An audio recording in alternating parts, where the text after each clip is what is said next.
አካሄዷ በሚስጥር ነው። መኃልየ ምዕራፍ 6 ከቁጥር 9 ላይ እናገኘዋለን። እመቤታችን ድንግል ማርያምም እናትነትን ከድንግልና ድንግልናን ከእናትነት አስተባብራ የያዘች በመሆኗ ጠቢበኛው ሰሎሞን ምን አለ? ሁረታቲሃ በሚስጥር፣ አካሄዷ በሚስጥር ነው አለ። ከሕግ የወጣ ጋብቻ ግን ልጆቹ ሳይቀር ለጉስቁልና ያለ ውርደት ይሆናል ይላል። ተመልከቱ።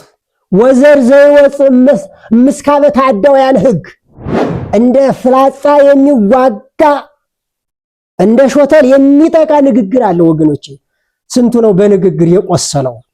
አንቺ ምሊተ ጸጋ ምሊተ ክብር ነሽ፣ ጎደሎ የለብሽም። ጎደሎ የሚሞላብሽ፣ የጠመመው የሚቀናብሽ፣ ያጣው የሚያገኝብሽ፣ የተራበው የሚጠግብሽ፣ የታመመው የሚፈወስብሽ ምሊተ ጸጋ ምሊተ ክብር ነሽ። በስመ አብ ወወልድ ወመንፈስ ቅዱስ አሃዱ አምላክ አሜን። በስመ አብ ወወልድ ወመንፈስ ቅዱስ አሃዱ አምላክ አሜን። በስመ አብ ወወልድ ወመንፈስ ቅዱስ አሃዱ አምላክ አሜን። የተከበራችሁ አበው መነኮሳት፣ እናቶች፣ አረጋውያት መነኮሳት፣ ሰባክያነ ወንጌል፣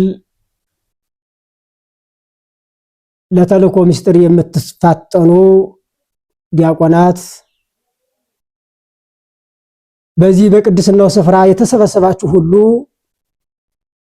ሕዝበ ክርስቲያን በሙሉ እንደምን አደራችሁ? እንደምን ሰነበታችሁ? እንደምን ቆያችሁ? እንደምን አረፈዳችሁ? ቸርነቱ የማያልቅ የቸርነት ባለቤት እግዚአብሔር አምላክ እኔ የምናገርበትን እናንተ የምትሰሙበትን ሰምተን በስራ ላይ የምንገልጸውን አስተዋይ ልቡና ያድለን። ሁረታቲሃ በሚስጥር፣ አካሄዷ በሚስጥር ነው። የትምህርታችን መነሻ ይሄ ነው። አካሄዷ በሚስጥር ነው። ይህንን ሁላችሁም ልትይዙት ይገባል። አካሄዷ በሚስጥር ነው ይላል። ቃሉን የምናገኘው መኃልየ ምዕራፍ 6 ከቁጥር 9 ላይ እናገኘዋለን። ሕዝበ ክርስቲያኖች፣ እህቶች፣ ወንድሞች፣ በተለይ እህቶች፣ ወጣቶች፣ ወንድሞች ይህንን መጽሐፍ በደንብ ልታስተውሉት ይገባል። ስለምን ቢባል አበው ሊቃውንት መተርጉማነ መጻሕፍት ይህንን መጽሐፍ መኃልየ ጉባኤ ቤት ያልዋለ መምህራንን ያልጠየቀ ማንበብ አይችልም ይላል። በተለይ ወጣቶች ወንዶች አንዳንዴ የደብዳቤ መጻጻፊያ የሚያደርጉ ሰዎች ሊኖሩ ስለሚችሉ በጥንቃቄ ልታልፉ ይገባል። ምክንያቱም መጽሐፉ የሚናገረው ተክለ ቁመናን፣ ጆሮን፣ አፍንጫን፣ ሕዋሳትን ማንነቱን ከራስ ፀጉር እስከ እግር ጥፍር ያለውን ሁሉ ይናገራል። መልካም ነሽ፣ ታምሪያለሽ፣ ውብ ነሽ፣ ቆንጆ ነሽ፣ ሙሽራ ነሽ እያለ ይናገራል። ይሄንን ማወቅና መረዳት ምንድን ነው ሲባል መጽሐፉ ቤተ እስራኤልን ነው ሙሽሪት እያለ የሚናገረው። ለመጀመሪያው ጊዜ አስተውሉ። ለመጀመሪያው ጊዜ ሙሽሪት እያለ የሚናገረው ቤተ እስራኤልን ነው። በመጽሐፈ መቃብያን ምዕራፍ 15 ላይ እኔ አንቺን ለኔ አጭቼሻለሁ፣ አንቺ ግን ለዲያብሎስ ሆንሽ ይላል። ይሄንን ጠቅላላ የሰው ልጅ ነው። እኔ ለንጽህና መርጬሻለሁ፣ አንቺ ግን ለርኩሰት ሆንሽ እያለ ይሄንን ነው የሚናገረው። አጽም እስራኤል ስማ ሲል አንድን ሰው አይደለም፣ ጠቅላላ ሰውን። ስለዚህ የመጀመሪያ ቤተ እስራኤልን ነው፣ በሁለተኛ ቅድስት ቤተ ክርስቲያንን ነው፣ የመጨረሻው ደግሞ ስለ ቤተ ክርስቲያን ነው የሚናገረው። ወይም የሶስተኛው እመቤታችን ናት። በውስጥም እመቤታችን ነው። እመቤታችን የሌለችበት መጽሐፍ ስለሌለ ማለት ነው። እና ሁለቱ ጡቶችሽ ይላል። ለነ ወይዘሮ ገሌ ወይም ለገሊት አይደለም ጡት የተባለ። ጡቶች የተባሉ ደግሞ ብሉያትና ሐዲሳት። ብሉያት ወተት የተባለ ደግሞ መጽሐፈ ሊቃውንት ከጡት ነው የሚገኘው። ምክንያቱም ከጡት ነው ብሉይ ኪዳን እና ሐዲስ ኪዳን ሁለት ጡቶች ከተባሉ ሊቃውንት ደግሞ ወተት ነው ተብሏል። ይሄ ነው ሊቃውንት ከብሉያት ከአዲሳት እያመሳጠሩ ነው ያስቀመጡልንና ይሄንን መጽሐፍ በጥንቃቄ ነው የተሳሳታችሁ ካላችሁ ታቅቦ እንድታደርጉ ንስሐ እንድትገቡ ነው። ለተራሰው አይደለም የተናገረው ለንጽሕት ለድንግል ማርያም ኃይለ ቃሉን ያስቀመጠው ይሄ ነው። ስለዚህ ወደ እርሱ ሳመጣችሁ ኮረታቲያ በሚስጥር አካሄዷ በሚስጥር ነው አለ። ሚስጥር ምንድን ነው?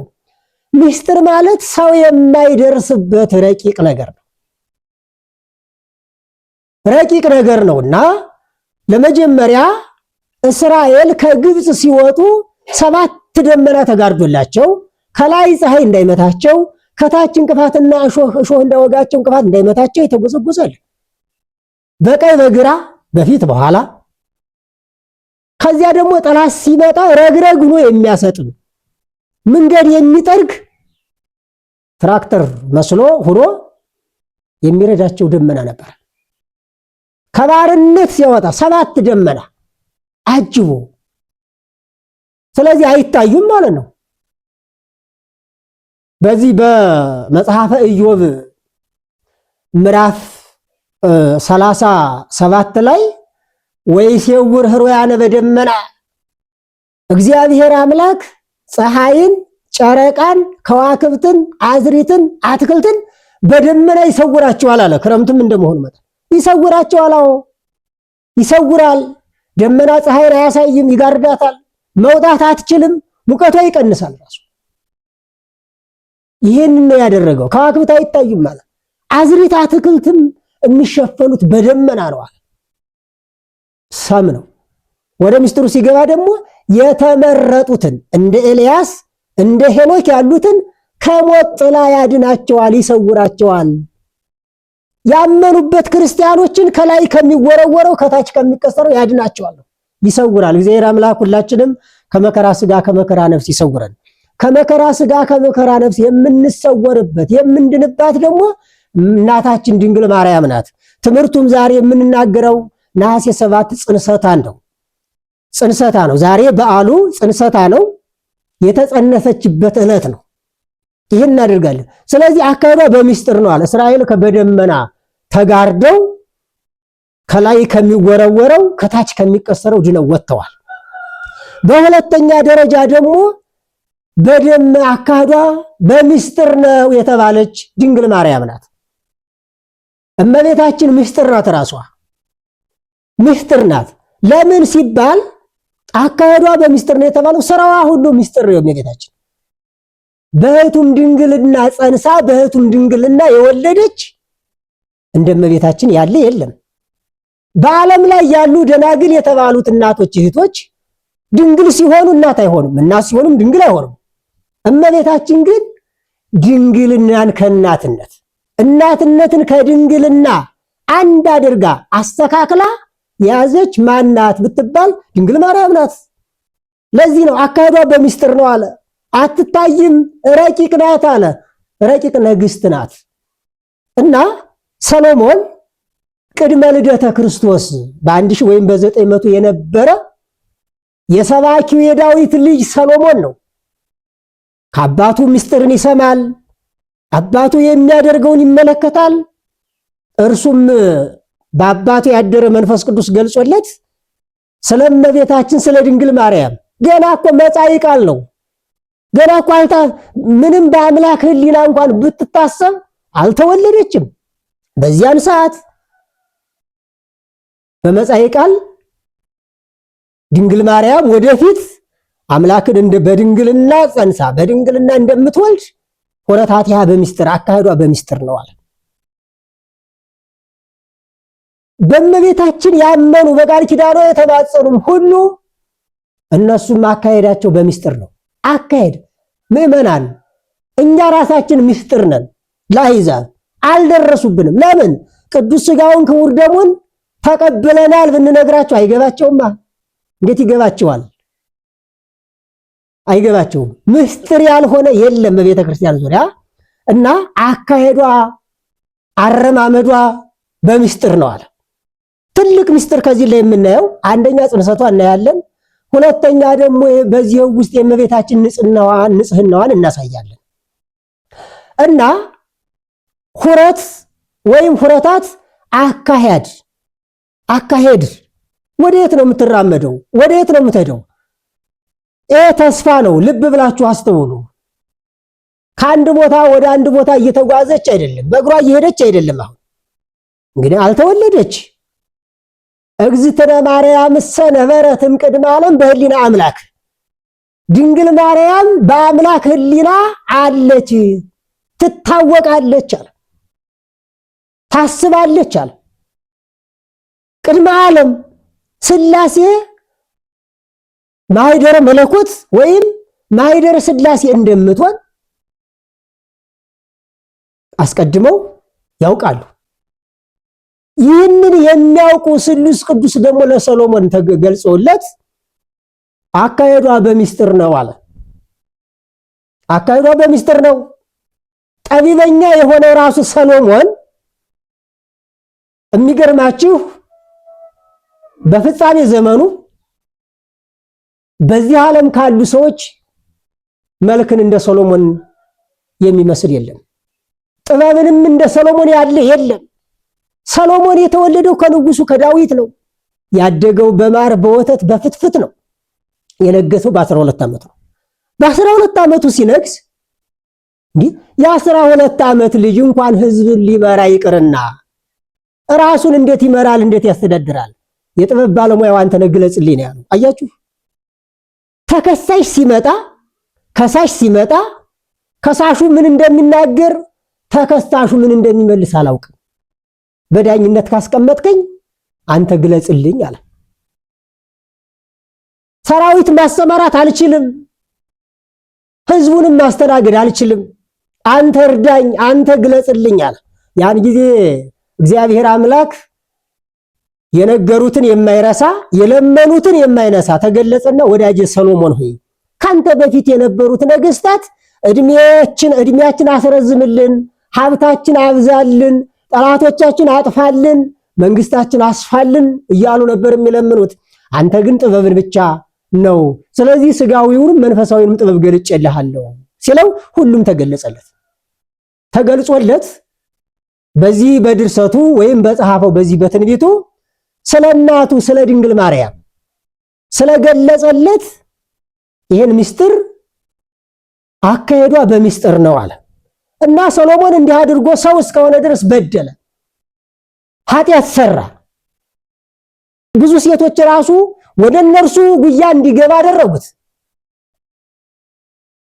መጨረሻ ላይ እግዚአብሔር አምላክ ሰው እንደወደቀ እንዲቀር አይወድም። በንስሐ እንዲቃና ቀና ብሎ እርሱን እንዲመለከት ከወደቀበት እንዲነሳ ስለሚፈልግ ሰሎሞንን ንስሐ እንዲገባ መንፈሰ ረድኤትን አሳደረበት። ሰሎሞን ንስሐ ገባ። ንስሐ ገብቶ ሲያለቅስ እንባውን ሲያፈስ መልአኩ ተገለጸና ሰሎሞን አታልቅስ፣ እንባህንም አታፍስ፣ አይዞህ አዳም በበደለ ጊዜ ንጽሐ ጠባይ ያላደፈባት ጥንታ አብሶ የሌለባት መርገመ ሥጋ መርገመ ነፍስ የሌለባት መርገመ ሥጋ መርገመ ነፍስ የሚጠፋባት ንጽሕት ዘር ከአዳም በሴት ትቀረጻለች። አያችሁ፣ ንስሐ መግባት፣ እንባ ማፍሰስ፣ ማልቀስ መልአክ ይገልጻል። ወገኖቼ ንስሐ መግባት መልአክ ይገልጻል፣ እግዚአብሔርን ያሳውቃል። ሰሎሞን ደስ አለው። ይቺ ንጽሕት ዘር የተባለች ድንግል ማርያም ከአዳም በሴት አካል ከሴት ሲወርድ በኖህ አካል ከኖህ ደግሞ በማን በሴም አካሄዷ ይሄ ነው አለ። ምስጢር ተመልከቱ። አካሄዷ ይሄ ነው አለ። ከኖህ በሴም ነው አለ። ከሴም ላይ እግዚአብሔር አምላክ ምን አለ? ኖህ ለይድር እግዚአብሔር ውስተ ቤቱ ለሴም። ኖህ በምሳሌም በትንቢትም ተናግሯል። እግዚአብሔር ወልድ በሴም ቤት ይደራል። ቤት የተባለች ደግሞ ድንግል ማርያም ናት። በዘፍጥረት ያለውን በመንፈስ ቅዱስ እሳትነት የተማወቀ በምስጢር ባሕርይ የጠለቀ ሊቁ የመነኩሴው ሊቅ አባ ሕርያቆስ ምንድነው ያለው? ቡራኬሁ ለሴም የሴም እድል ፈንታው ጽዋ ተርታው አንቺ ነሽ አለ። አካሄዷ በሚስጥር ነው። በነቢያት ትንቢት ተነግሮላታል። ምሳሌ ተመስሎላታል። ተክል ናት። ተክል ይተከላል፣ እያለመለመ እያበበ እያፈራ ይመጣል። ስለዚህ በሐዲስ ኪዳን ፍሬ ነው። ከዚያ የነበረው ሁሉ ተክል ነው። ቅድመ ልደተ ክርስቶስ ከሴም ይህን አለ። ከሴም ሲወርድ ወደ አብርሃም ደረሰች። እግዝእትየ ገራይቱ ለአብርሃም የአብርሃም እርሻ ተብላ ተጠርታለች። የአብርሃም እርሻ የማያርሷት የማይቆፍሯት ለምሳሌ ትሁነኝ ብሎ አዳራሽና እልፍኝ አድርጎ የሰራት አብርሃም እንደዚህ ነበር። ያቺ የአብርሃም አዳራሽና እልፍኝ እስራኤል ይጠቀሙበት ነበር። የሞተውን አጥበው ገንዘው ሽቱ አረፍርፈው ያኖሩታል። ዕለቱን የሞተውን የሚያስቀምጡበት አለ፣ የቆየውንም ለብቻ የሚያስቀምጡበት አለ። እመቤታችን ድንግል ማርያምም እናትነትን ከድንግልና ድንግልናን ከእናትነት አስተባብራ የያዘች በመሆኗ ጠቢበኛው ሰሎሞን ምን አለ? ሁረታቲያ በሚስጥር አካሄዷ በሚስጥር ነው አለ። ከአብርሃም በይስሐቅ ከይስሐቅ በያዕቆብ ከያዕቆብ በይሁዳ አካል መጣቻል።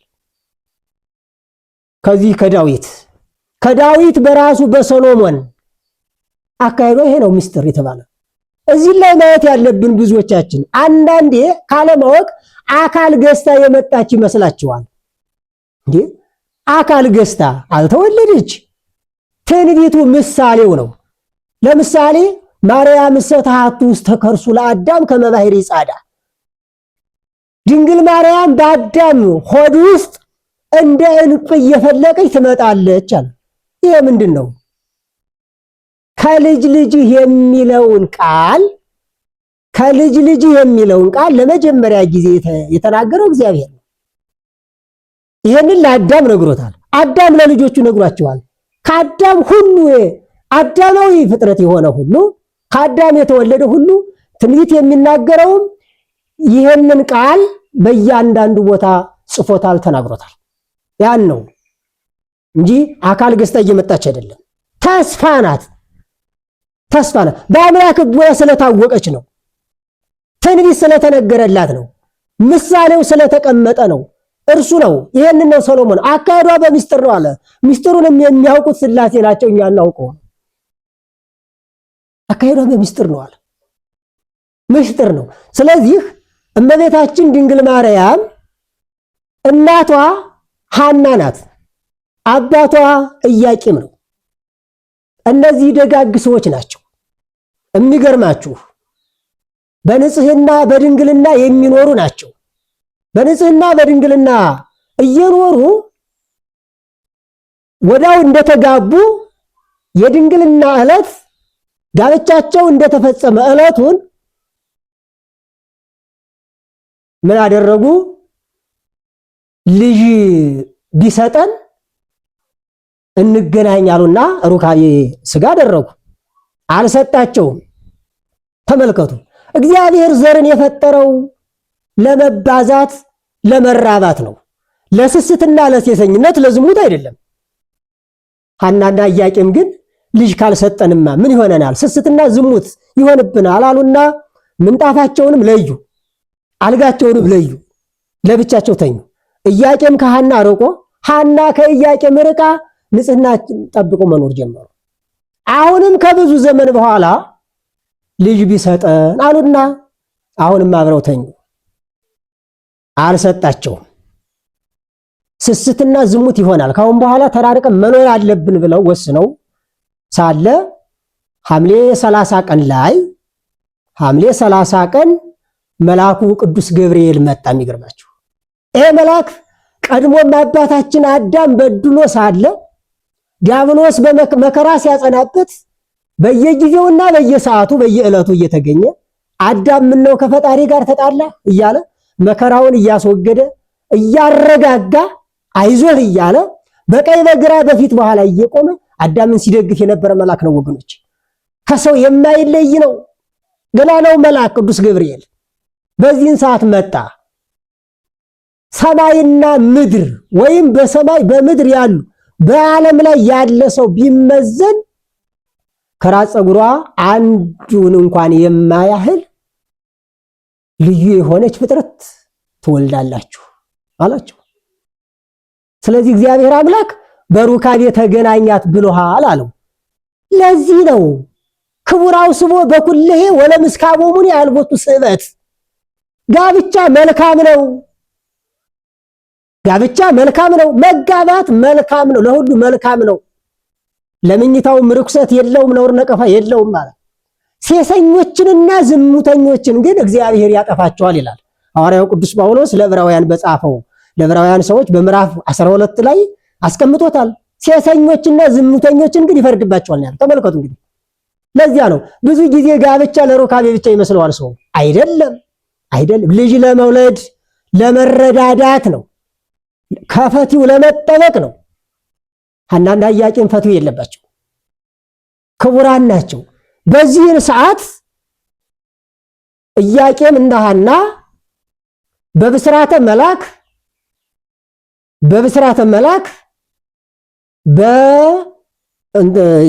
በፈቃደ አምላክ በብስራተ መልአክ ነሐሴ 7 ቀን ሶስት ሰዓት ላይ በዕለተ እሁድ እመቤታችን ተጸንሳለች። እመቤታችን እሁድ ከተጸነሰች ለምንድነው እሁድ ሩካቤ ሥጋ የሚከለክለው የምትሉ ልትኖሩ ትላለች። አይደለም እንዴ! ይሄ ሁረታቲያ በሚስጥር ነው ወገኖች። የምትወለደው በዕለተ እሁድ ነው። ከሷ ደግሞ ጌታ ተወልዶ ሀብተ መንፈስ ቅዱስን የሚያድለው በዕለተ እሁድ ነው። የሚጸነሰው በዕለተ እሁድ ነው። ሁረታቲያ በሚስጥር ማለት ይሄ ነው ወገኖች። በዕለተ እሁድ ተጸነሰች እንጂ እሁድ እመቤታችን ተጸንሳለችና ሩካቤ ሥጋ እየፈቀደ አይደለም። በሩካቤ ክቡራው ስቦ በኩልሄ ወለምስካቦሙ ያልቦቱ ስበት ነውር ነቀፋ በሌለው መልአኩ ራሱ በሩካቤ ሥጋ ተገናኛታል። አያችሁ ጋብቻ መልካም እንደሆነ መልአክ ሳይቀር ተናግሮታል ወገኖች።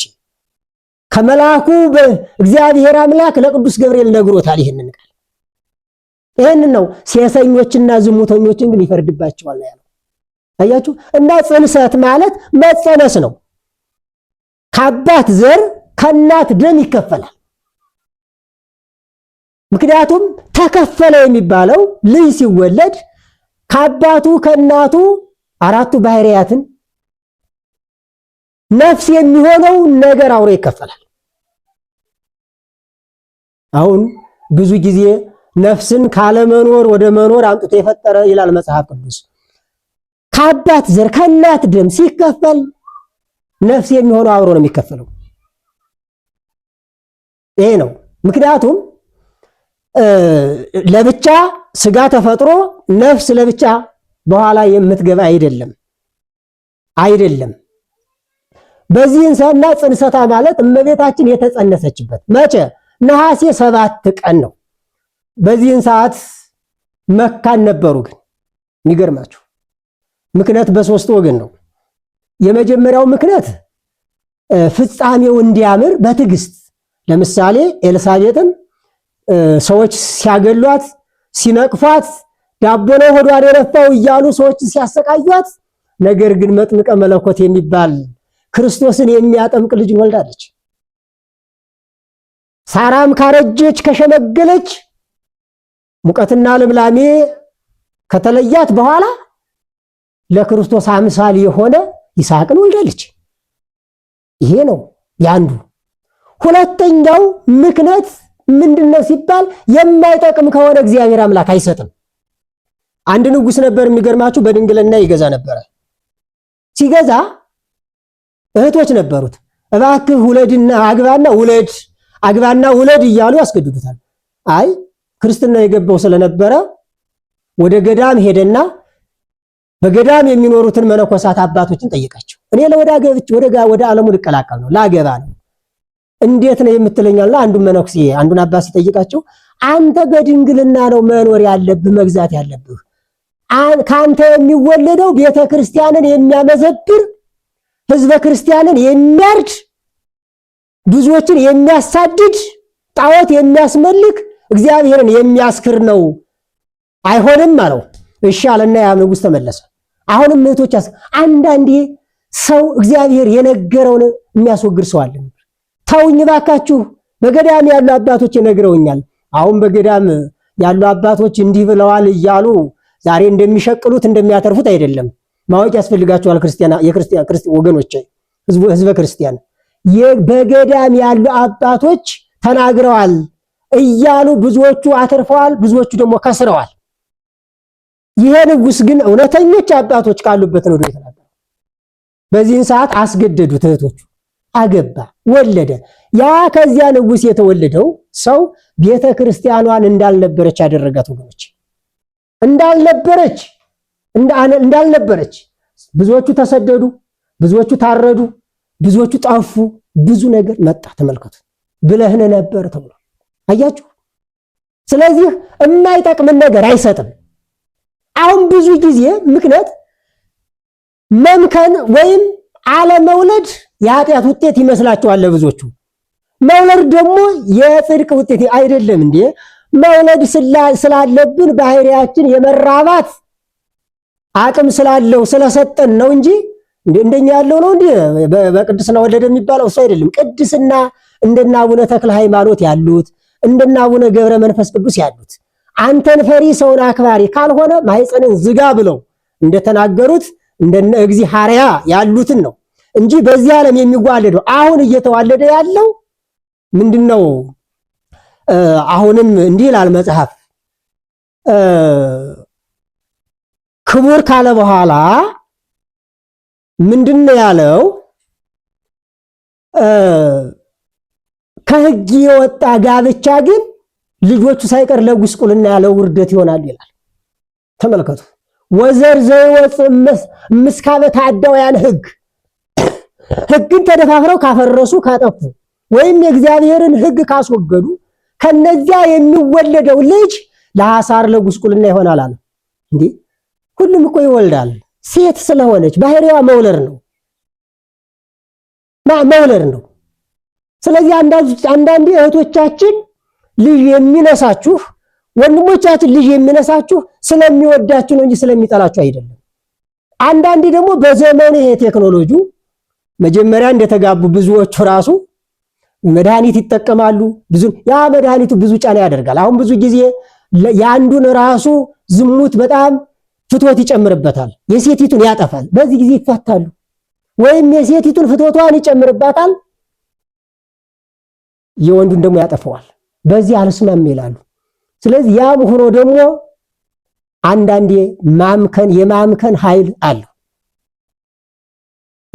ስለዚህ ምክንያት ሌላው ባነጋገር በሁለተኛ ሳሙኤል ምዕራፍ 6 ላይ የወለደት ሜልኮል እስከ አመ ሞተት፣ ከሞተች በኋላ ሜልኮል አልወለደችም ይላል።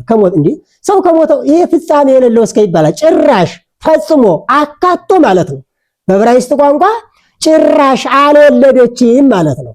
ሰው ከሞተ በኋላ ወለደ ማለት አይደለም። ስለዚህ ታቦተ ጽዮን ወደ ዳዊት ስትመጣ ዳዊት ልብሰ መንግስቱን አውልቆ የቤተ እግዚአብሔር የሆነውን ልብስ ለብሶ ሲያመሰግን፣ እርሷ ግን በመስኮት ሆና ዳዊትን ሰደበችው። ስትሰድበው መከነች፣ ማህፀኗ ደረቀ። ወገኖች አያችሁ፣ በመስኮት እየተመለከተች ለታቦተ ጽዮን እኮ ነው ያመሰግነው ዳዊት። ለታቦተ ጽዮን ነው ያመሰግን ምስጋና ያቀረበው።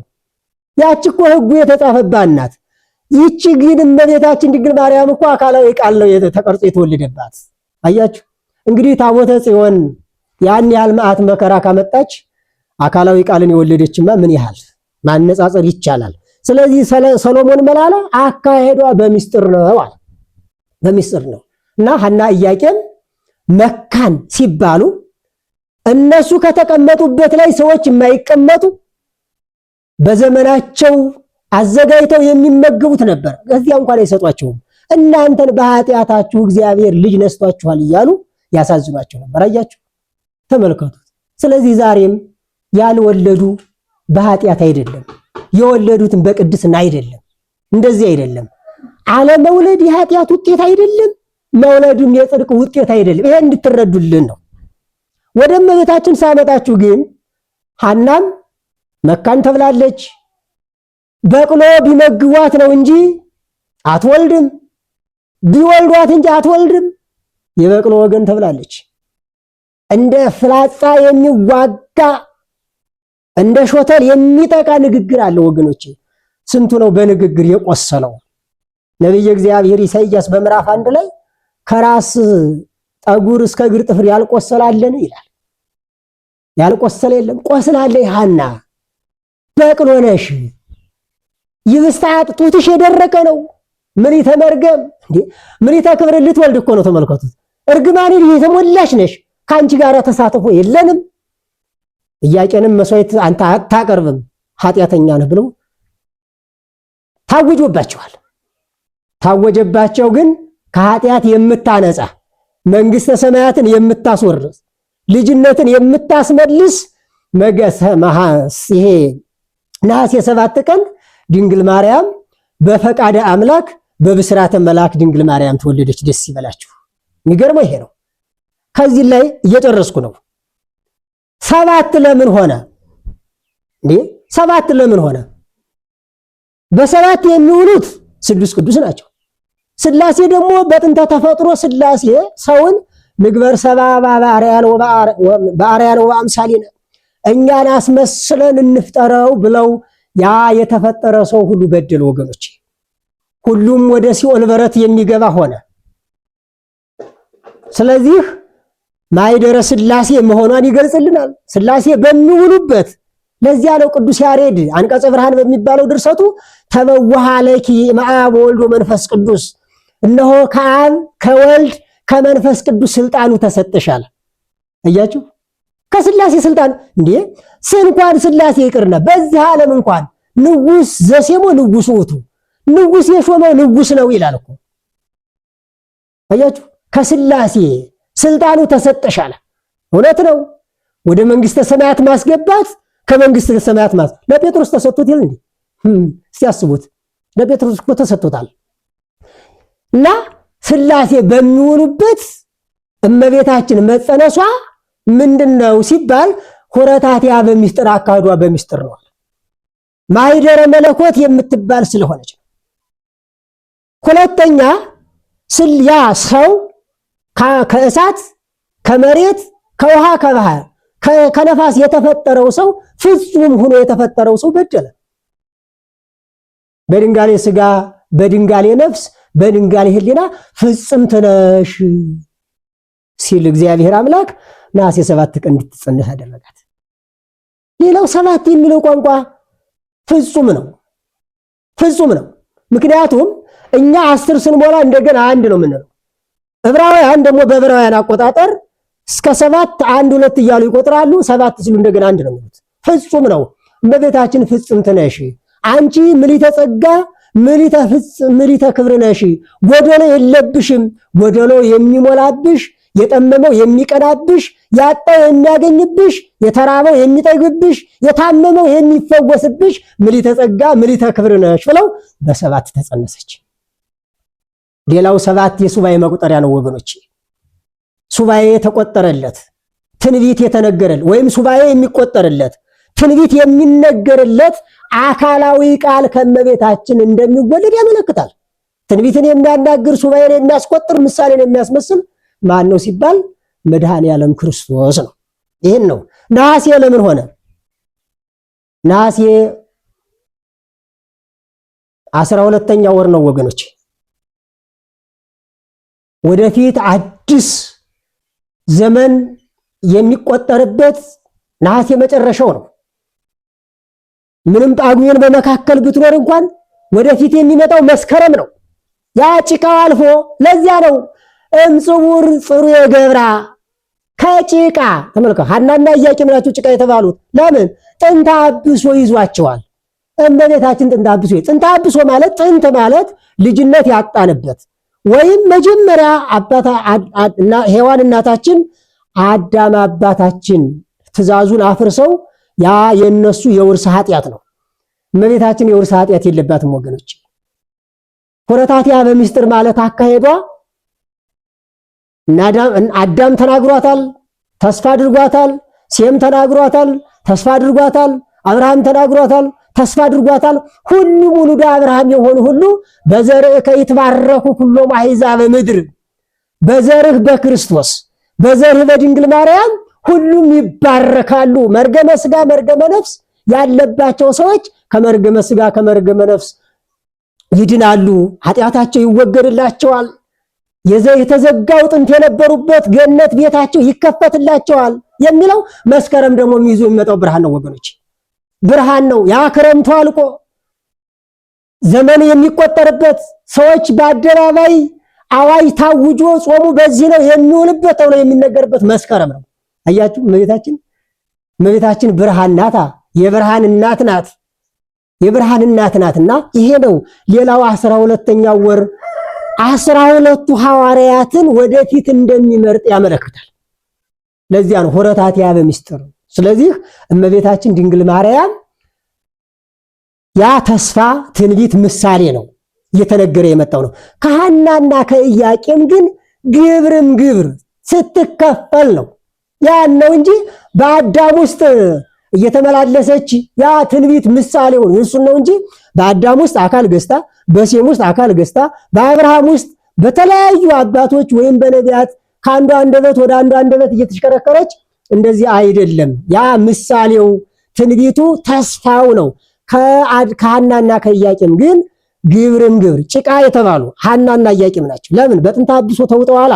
በጥንተ አብሶ ለዚያ ነው ቅዱስ ዳዊት አድኅነኒ ፈኑ እዴከ ማርያም፣ አቤቱ ስልጣንህን ከሰማይ አድነን። ተመልከቱ። ወባልሐኒ ከውሃው ከረግረጉ አውጣኝ አለ። ረግረግ ደግሞ ጥንተ አብሶ ነው። በዚህ ያልተያዘ ጻድቅ፣ ያልተያዘ ነቢይ፣ ያልተያዘ ካህን የለምና እመቤታችን ግን ከሐናና ከኢያቄም ነሐሴ 7 ቀን ከዚያው ስትከፈል ጥንተ አብሶ የሚባል ነገር የለባትም ነው። ለዚያ ነው። ስለዚህ እያንዳንዳችን እግዝእትነ ማርያምሰ ትነጽህ መላእክት፣ እመቤታችን ከመላእክት ትነጻለች ነው ያለው። ተመልከቱት። መላእክት በተፈጠሩበት ቦታ ኃጢአት የለም፣ ጣዖት ማምለክ የለም። ንጹህ ቦታ ነው፣ ቅዱስ ቦታ ነው። ኃጢአት የሚያሰራ ነገር የለም። እመቤታችን ግን በዚህ ዓለም ኃጢአት በሚሰራበት ጣዖት በሚመለክበት በዚህ ዓለም በንጽህና በቅድስና በድንግልና ኑራ የአምላክ እናት እንድትሆን አብቅቷታል። እንድትመረጥ አድርጓታል ማለት ራሷ እንድትመረጥ ሆና ስለተገኘች። ስለዚህ ነሐሴ 7 ጽንሰት ማለት ይሄ ነው። ሌላው ጽንሰት ትርጉሙ ብዙ አይነት ነው ወገኖቼ። በመዝሙር 7 ከቁጥር 14 ላይ እኮ ኃጢአትን በሐልዮ አስቦ ወለደ ይላል ወገኖቼ። ኃጢአት አቤሴሎም በዳዊት ላይ ሲነሳበት በጥላቱ ላይ ሲነሳበት ጸንሰ ይለዋል። ጸንሰ በጻይር ወወለደ ኃጢአት። ተመልከቱት። በጭንቅ ነገር ጸነሰ፣ ኃጢአትን ደግሞ ወልዶ አሳደገው አለ። በመዝሙር 50 ከቁጥር 15 ላይም እንደው እስመናሁ በኃጢአት ተጸነስኩ ወበአመፀ ወለደትኒ እሜ። ቅዱስ ዳዊት እነሆ እናቴ በኃጢአት ወለደችኝ፣ ጸንሳ ወለደችኝ አለ። የእመቤታችን ግን ከዚህ ልዩ ነው ወገን። ሰዎች በልተው ጠጥተው በሚያደርጉት ፈቃደ ሥጋ አይደለም የተደረገ። አያችሁ፣ ክቡራው ስቦ በተባለው ጋብቻ መልካም ነው በተባለው ነው። እና ቅዱስ ዳዊት የሚገርማችሁ ወበአመፀ ወለደትኒ እሜ፣ በኃጢአት እናቴ ወለደችኝ አለ። ለምን ይመስላችኋል? የዳዊት እናት ሁብሊ ትባላል። በጣም መልካም ናት። ከራስ ፀጉሯ እስከ እግር ጥፍሯ ይቀራት የማትባል መልከኛ ናት። እና አንዳንድ ሰው በመልክ የሚመሰጥ ባለየ ሰው አለና የጎረቤት ሰው ስትወጣ ስትገባ ያያታል። የዳዊት አባት እሴይ ደግሞ እንደተመለከታት ተመለከተ። ስንቄን አዘጋጅልኝ አላት። ፈተና ነው። ስንቁን አዘጋጀችለት። ወደ ሌላ ሀገር ልሄድ ነውና ቤቱን ጠብቂው እኔ ልሄድ ነው አለ። ሄደ። ነገር ግን የሄደ መስሎ ሌሊት መጥቶ ያንኑ ጎረቤቱን መስሎ ተገናኛት። በዚያን ጊዜ ዳዊት ተጸንሶ አደረ። ያ በኃጢአት የተደረገው ተገልጾለት ዳዊት ለነብይ ተመርጦ ሳለ ምን አለ? እስመናሁ በኃጢአት ተጸነስኩ ወበአመፀ ወለደትኒ እሜ።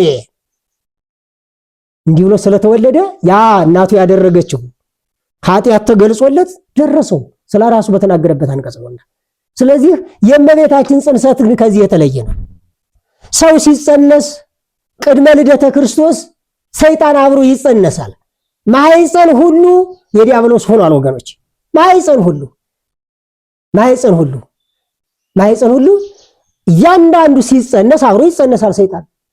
ከተወለደ በኋላም ደግሞ በዚህ ዓለም ኃጢአት ሲያሰራቸው ጣዖት ሲያስመልካቸው ይኖራል።